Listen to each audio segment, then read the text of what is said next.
शुरुआत 10 बजे की 10 बड़ी खबरों के साथ। पहली ब्रेकिंग, पीएम मोदी आज 2 चुनावी राज्यों केरल और तमिलनाडु का दौरा करेंगे। पीएम सुबह केरल जाएंगे, जहां पौने 11 बजे तिरुवनंतपुरम में कई प्रोजेक्ट्स का लोकार्पण और शिलान्यास करेंगे। इस दौरान पीएम 3 अमृत भारत एक्सप्रेस और एक पैसेंजर ट्रेन को हरी झंडी दिखाएंगे।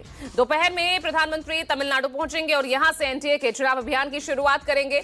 यहां मंदुरथकम में एक चुनावी रैली को संबोधित करेंगे पीएम। डीएमके के खिलाफ एक बड़ा शक्ति प्रदर्शन इसे माना जा रहा है।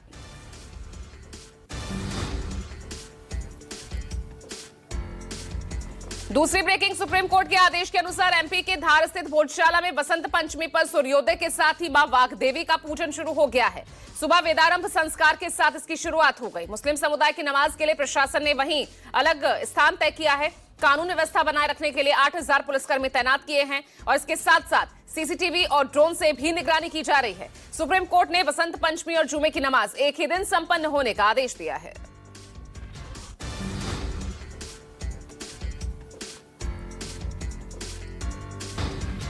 तीसरी ब्रेकिंग, आज बसंत पंचमी पर माघ मेले में श्रद्धालुओं का तांता लगा हुआ है। प्रयागराज माघ मेले में बड़ी संख्या में श्रद्धालु स्नान के लिए जुट गए हैं। स्नान के दौरान लगने वाली भीड़ को लेकर प्रशासन ने भी पुख्ता इंतजाम किए हैं। सुबह 8:45 से 11:45 तक अमृत वेला का समय सबसे उत्तम माना गया है और इस दौरान बुधादित्य सर्वार्थ सिद्धि योग बन रहा है। आज के दिन स्नान का विशेष महत्व है। ये मां सरस्वती की उपासना के लिए समर्पित है।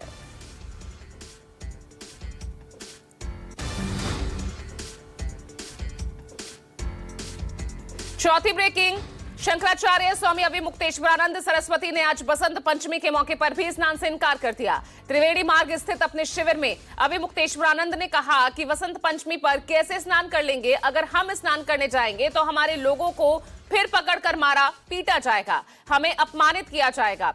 उधर सीएम योगी लिखित आश्वासन देंगे कि उनके साथ कुछ गलत नहीं किया जाएगा, तब ही बात को आगे बढ़ाया जाएगा। वहीं कल एक भाषण में सीएम योगी ने बिना नाम लिए काल नेमियों का जिक्र किया और उधर डिप्टी सीएम केशव प्रसाद मौर्य ने शंकराचार्य से स्नान करने की अपील की है।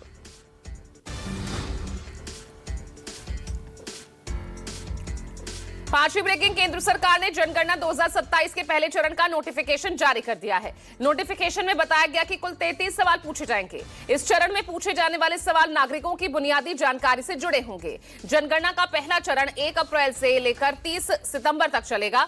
नोटिफिकेशन जारी होने के साथ ही जनगणना की प्रक्रिया की तैयारियां शुरू हो गई हैं।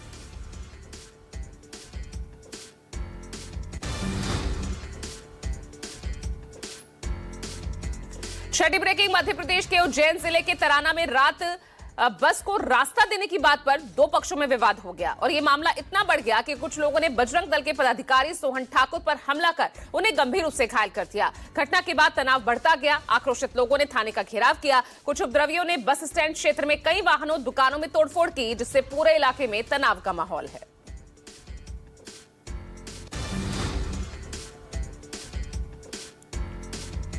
सातवीं ब्रेकिंग, कर्नाटक के हुबली में सुखसागर मॉल में भीषण आग लग गई है। आग की लपटें उठते ही मॉल में अफरा तफरी मच गई। घटना की सूचना मिलते ही दमकल विभाग की कई गाड़ियां इस वक्त मौके पर पहुंची हुई हैं और कड़ी मशक्कत के बाद आग पर काबू भी पा लिया गया। इस हादसे में किसी के हताहत होने की सूचना नहीं है। प्रारंभिक जानकारी के मुताबिक आग लगने की वजह शॉर्ट सर्किट बताई जा रही है।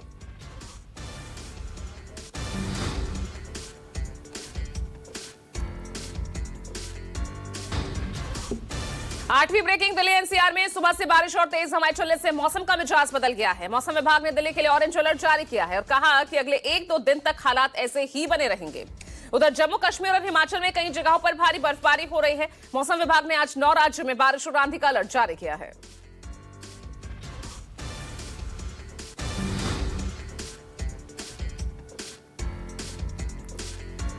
अमेरिका ने डब्ल्यूएचओ से खुद को औपचारिक रूप से अलग कर लिया है।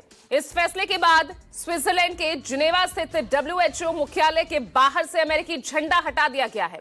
अमेरिका ने डब्ल्यूएचओ का बकाया भुगतान करने से भी इनकार कर दिया है। रिपोर्ट्स के मुताबिक अमेरिका पर डब्ल्यूएचओ की लगभग $26 करोड़ की सदस्यता फीस बकाया है।